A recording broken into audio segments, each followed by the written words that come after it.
अस्सलामुअलैकुम। बोल न्यूज के साथ मैं हूं अनविशा सलीम और मैं हूं गौहर इशरत। हेडलाइंस आपने जानी, अब आपको लिए चले। वज़ीर-ए-आज़म शहबाज शरीफ सैलाब मुतासरा इलाकों का फिजाई दौरा कर रहे हैं। वज़ीर-ए-आज़म मोहम्मद शहबाज शरीफ सैलाब मुतासरीन में इमदादी चेक भी तकसीम करेंगे। बुनेर का उन्होंने फिजाई दौरा किया है। मनासिर आप देख सकते हैं, वज़ीर-ए-आज़म का सैलाब से मुतासरा जिला बुनेर का ये दौरा है, फिजाई दौरा है। वज़ीर-ए-आज़म शहबाज शरीफ इस वक्त काफ़ी तफसीली जायजा, ये मनाजिर देखे जा सकते हैं जो कि सैलाब मुतासरा इलाके हैं, शदीद मुतासर हुए हैं। बुनेर और शांगला की सूरत हाल का ये फिजाई जायजा लिया जा रहा है। वज़ीर-ए-आज़म सैलाब मुतासरीन से मुलाकात भी करेंगे। इस वक्त वज़ीर-ए-आज़म शहबाज शरीफ फिजाई दौरा कर रहे हैं जो कि सैलाब मुतासरा इलाके हैं। वज़ीर-ए-आज़म मोहम्मद शहबाज शरीफ सैलाब मुतासरीन में इमदादी चेक भी तकसीम करेंगे और ख़ुद बाज़ाब्ता तौर पर वज़ीर-ए-आज़म शहबाज शरीफ मुतासरीन से इस दौरे में मुलाकात करेंगे। इस वक्त उनका ये फिजाई दौरा है जो कि जारी है। तफसीली जायजा लिया जा रहा है वज़ीर-ए-आज़म शहबाज शरीफ की जानिब से कि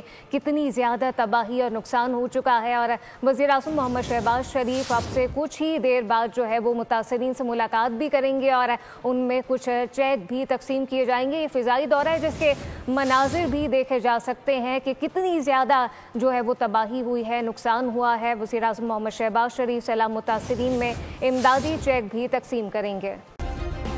सब्सक्राइब करें और बेल दबाएं ताकि कोई खबर रह न जाए।